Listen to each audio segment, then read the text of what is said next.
எல்லாருக்கும் வணக்கம்யா.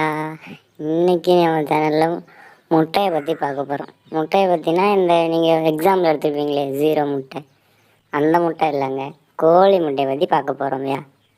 பொதுவாக முட்டையை பற்றி 5 நன்மைகள் பற்றி சொல்கிறேன், தெரியாதவங்க கேட்டு தெரிஞ்சுக்கோங்க.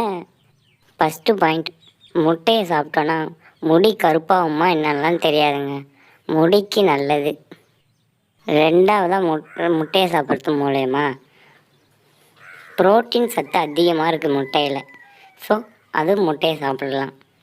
மூணாவது பாயிண்ட், உடம்புல ஹீட் அதிகமாக இருக்கிறவங்க முட்டையை எடுத்துக்கொள்ளாதீங்க, முட்டை கேடு, வேண்டாம். நாலாவதா, ஐயோ என் ஃபேஸில் பிம்பிள் இருக்குது, இது இருக்குது, திடீர்னு இப்போ வந்துடுச்சு அப்படிங்கிறவங்களுக்கும் முட்டையை எடுத்துக்கலாம். ஃபேஸ் கொஞ்சம் மூஞ்சி பார்க்கவே கொஞ்சம் நல்லா தரும், போகும், ஸ்கின்னுக்கு நல்லதையா முட்டை.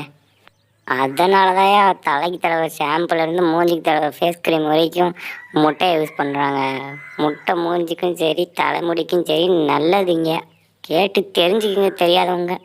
கடைசியாக பார்த்தீங்கன்னா முட்டையில் இரும்பு சத்து அதிகமாக இருக்குங்கய்யா. இதான் எனக்கு தெரிஞ்ச வரைக்கும் முட்டையில் இருக்க 5 நன்மைகள் சொல்லியிருக்கேன், தெரியாதவங்க தெரிஞ்சுக்குங்க. நம்ம எவ்வளோதான் முட்டையை உழுக்கினாலும் ஆட்டினாலும் சரி, அதுக்குள்ளே இருக்க மஞ்சள் கரு மட்டும் கலையே கலையாது, உருண்டையாக தான் இருக்கும் உடச்சி பார்க்கும்போது. அது ஏன்னு தெரியுமா? தெரிஞ்சிருந்தால் கமெண்ட் பாக்ஸில் உங்கள் ஆன்சர் சொல்லுங்கள். தெரியாதவங்க வெயிட் பண்ணுங்கள், அடுத்த வீடியோவில் ஆன்சர் சொல்லப்படும். நம்ம சேனலை நீங்கள் சப்ஸ்கிரைப் பண்ணாமல் தான் பார்க்குறீங்கன்னா அது பெரிய தப்பு. உடனே நம்ம சேனலை சப்ஸ்கிரைப் பண்ணுங்கள்.